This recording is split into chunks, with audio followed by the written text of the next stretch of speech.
Muito bem, amigos, sejam bem-vindos a mais um vídeo do canal BSM B3, R4, L11, C4, Citroën C4.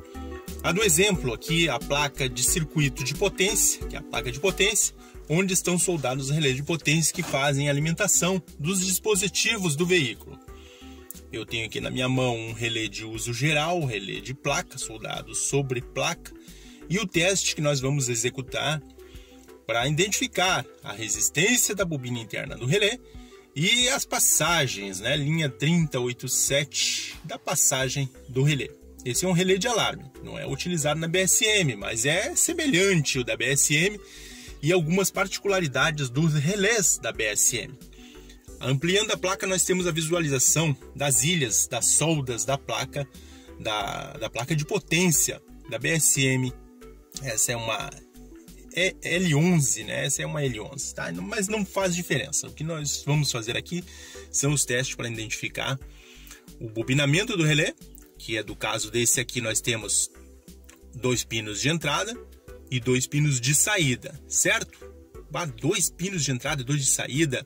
Na B3 nós temos diferente, nós temos um de entrada e 3 de saída, né? Os amigos sabem como funciona, quem já assistiu o vídeo da BSM. Então, nesse relé em especial, nós temos 2 entradas, 2 pinos de entrada e 2 pinos de saída. Quando é assim, é porque é um relé de potência, ele precisa de maior potência, tá? Para passagem da corrente, né?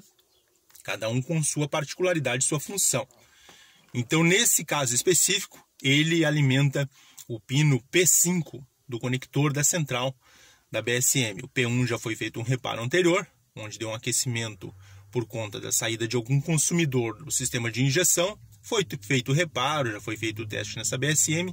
Essa BSM é uma BSM de bancada, é feita para testes e para executar vídeo para os amigos, né?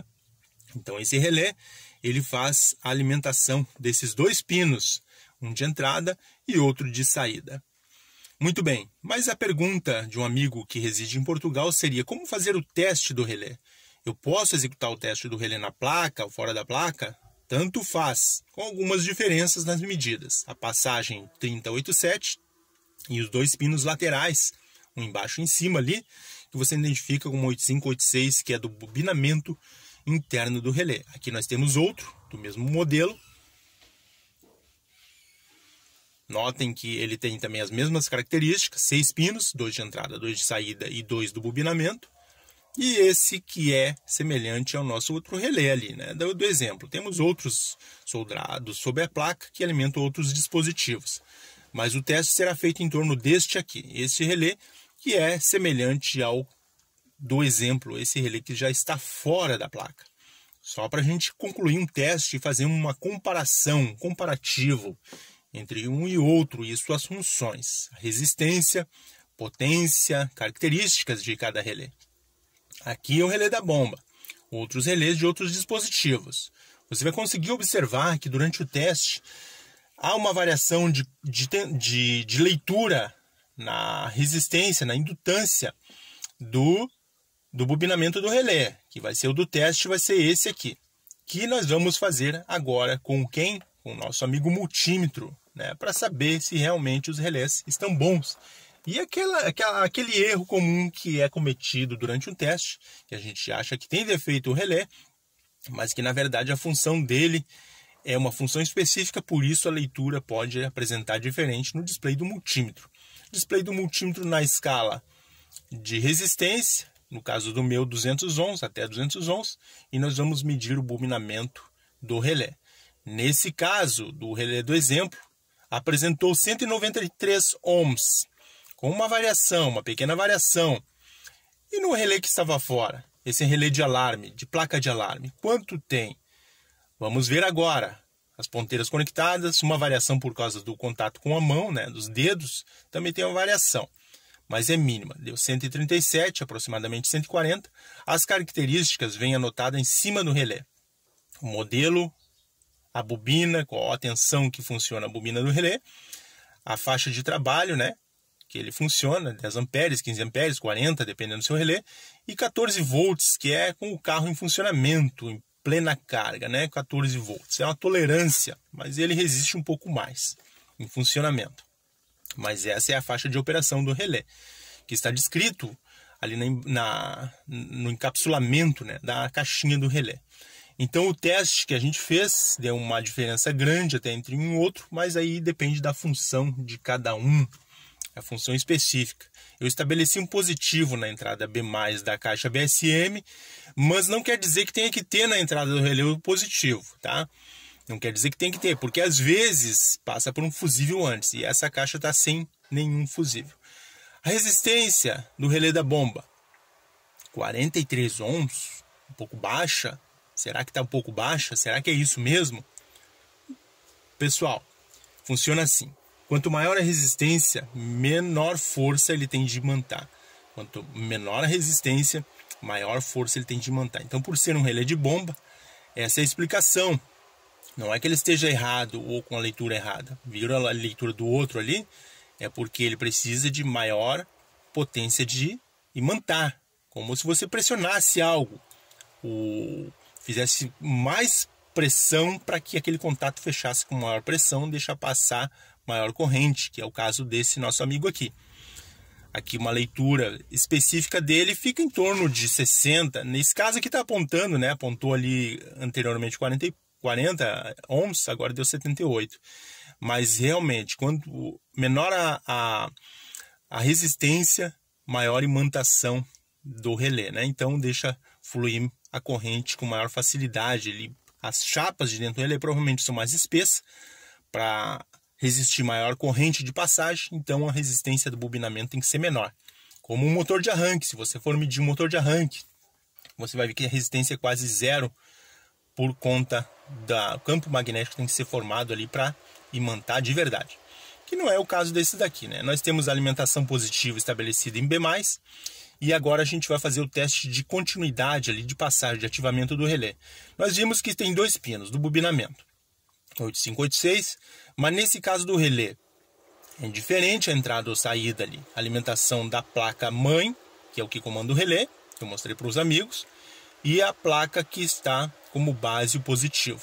A placa mãe é que controla. Essa plaquinha aqui, ela faz todo o gerenciamento e o controle do relé, respectivo relé, de todos eles da placa. A placa mãe que controla. Senão não faria sentido ter a placa mãe. Essa placa aqui recebe todos os dados, os comandos, comunicando-se, né, conversando com outros módulos. Ela faz o comando de cada relé desse e aciona cada dispositivo. Mas se tem dois pinos alimentados energizados, como é que eu sei qual é o de acionamento?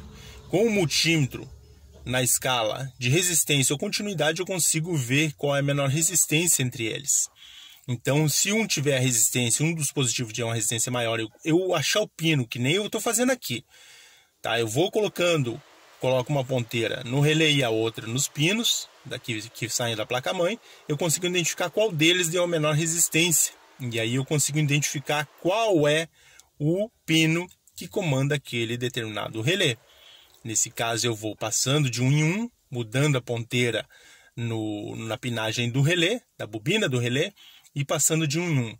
Aí eu vou ter uma leitura próximo de zero, que vai ser a comunicação do pino da placa-mãe até o pino que comanda a bobina do relé. Nesse caso, eu identifico. Coloco em continuidade, para ser mais preciso.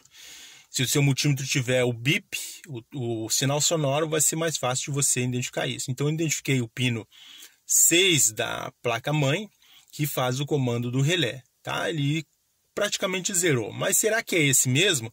Agora eu tenho que mudar o pino do relé para saber se vai aumentar a resistência. Se aumentar a resistência, eu encontrei, né? Então, o da resistência maior é o que comanda através da placa-mãe, né? Que acabei encontrando, né? Então, pino 6 ali do conector é o que entra o negativo pelo drive da placa-mãe, aciona o relé e aciona o nosso dispositivo, que está energizado na entrada com o positivo. Eu vou fazer o teste com a ponta de prova, a caneta de polaridade, para identificar na hora do acionamento. Tem que injetar um negativo no pino respectivo do comando do relé, e com a caneta de prova no terminal de saída tem que aparecer o positivo, identificando que o relé funcionou e que passou a corrente para o nosso dispositivo acionado, o farol, ou lavador de vidro, ou bomba de combustível, qualquer um, mas aí a gente precisa comprovar. Então nós temos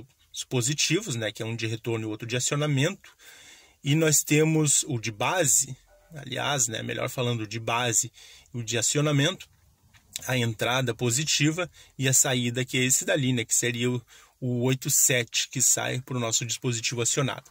Manter a caneta de teste de polaridade na saída, vou pegar uma ponta de prova com um negativo e injetar um sinal no pino respectivo do acionamento do relé. Eu acho que os amigos estão entendendo, né? Então aqui eu estou com a mão direita com a ponta de prova negativo, injetor negativo. Vamos identificar aqui, ó, tem negativo. Agora vamos fazer o acionamento. Vocês já viram, né, que eu acionei, funcionou corretamente. Outros relés da volta, né, uns relés periféricos, dependendo do pino que eu vou acionando, ele vai ligando outros relés, que não é o caso do nosso teste. Tem positivo na entrada e no relé tem positivo e na saída não apareceu nada. Agora, se eu colocar no respectivo pino, que é o que aciona o nosso do teste, ele vai dar o estalo, como os amigos conseguem aí ouvir no vídeo, e observar na caneta de teste que a saída foi acionada.